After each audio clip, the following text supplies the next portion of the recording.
सुल्तानपुर में मैं गया, वहाँ पे चेतराम मोची जी, तो मेरी दोस्ती हो गई उनसे। मैंने गाड़ी रोक दी, मैं वहाँ जाके बैठ गया। 40 मिनट में उनके साथ बैठा, मैंने देखा हुनर की कोई कमी नहीं है। उनको आप कोई भी जूता दे दो और कहो भैया इसको बना दो, मतलब ब्रांडेड जूता हो, ये आपने पहना हुआ ये हो, कुछ भी 2-3 घंटे में वही जूता आपको मिल जाएगा, उससे अच्छा मिल जाएगा। मैंने उनसे पूछा आप यहाँ कितने साल से हो? कहते हैं 40 साल से हूँ राहुल जी। फिर मुझे देख के कहते हैं राहुल जी ये मेरा बेटा है, अब ये यहाँ मेरे साथ काम नहीं करना चाहता। तो मैंने कहा क्यों? सिर नीचे करके कहते हैं कि राहुल जी 40 साल में मुझे किसी ने इज्जत नहीं दी। एक ही आदमी ने, मेरे पिता ने मुझे रिस्पेक्ट दी। अकेले काम कर रहे थे। मैंने उनसे पूछा, मैंने कहा एक बात बताइए, अगर आप अपने काम को थोड़ा इम्प्रूव करना चाहते हो तो आप क्या कदम लोगे? एकदम उन्होंने मुझे बोला कि देखिए राहुल जी एक मशीन है, मैंने उसकी फोटो देखी, अगर वो मशीन मुझे मिल जाए तो मेरा काम डबल हो जाएगा। ऐसे ही बहुत महंगी मशीन नहीं थी, हमने किसी राजनेता से वो मशीन डोनेट करा दी और उनको हमने मशीन दी। 3 महीने बाद मुझे फोन आता है, चेतराम मोची जी कहते हैं राहुल जी मैं बड़ा खुश हूँ। मैंने कहा क्यों? कहते हैं राहुल जी मेरी अब 2 दुकानें हैं, 10 लोग मेरे लिए काम करते हैं।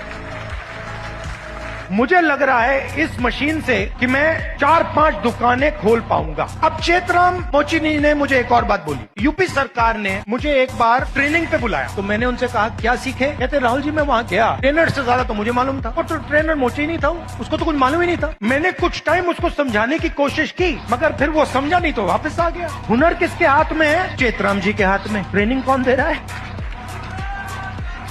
तो बात समझिए क्यों? क्योंकि ट्रेनिंग का नेटवर्क कंट्रोल में है। मशीन क्यों नहीं मिल रही? बैंक का सिस्टम कंट्रोल में है। ट्रेनिंग क्यों नहीं हो रही? क्योंकि चेतराम जी ट्रेनिंग के सिस्टम में ही नहीं है। जिसके पास हुनर है, जिसके पास ज्ञान है, वो ट्रेनिंग करा ही नहीं रहा है। इससे मैंने क्या सीखा? मैंने तेलंगाना के चीफ मिनिस्टर को चिट्ठी लिखी और मैंने उनको सुझाव दिया। मैंने कहा कि देखिए ये पता लगाइए आप कर सकते हैं या नहीं, आप सर्टिफिकेशन सेंटर बनाइए। तेलंगाना में लाखों मोची है, उस नेटवर्क के अंदर हुनर है, कैपेबिलिटी है। मैंने चीफ मिनिस्टर से कहा कि ट्रेनिंग इनसे करवाइए। जो गुरु शिष्य की परंपरा है हिंदुस्तान में, हजारों मोची ट्रेनिंग कराएंगे, सर्टिफिकेशन सरकार करेगी, और जब एक मोची ट्रेनिंग करेगा और उसका शिष्य सर्टिफिकेशन पाएगा तो मोची के बैंक अकाउंट में सीधा सरकार पैसा डालेगी।